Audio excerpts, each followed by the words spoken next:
If you're trying to make a purchase on Google Play Store and see the error, couldn't complete your purchase, please check your country and try again. Here's how you can fix it. First, make sure your current location matches the country set on your Google Play account. This error often appears if you're using a VPN, traveling, or have recently moved to a different country.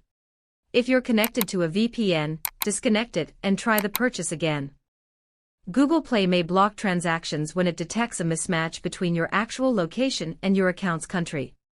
Next, open the Google Play Store and tap your profile icon. Then go to Settings and open General, followed by Account and Device Preferences. Scroll down until you find the Country and Profiles section. Here, you can check the country currently associated with your Google Play account. If you've permanently moved to a new country, follow the on-screen instructions to update your Google Play country.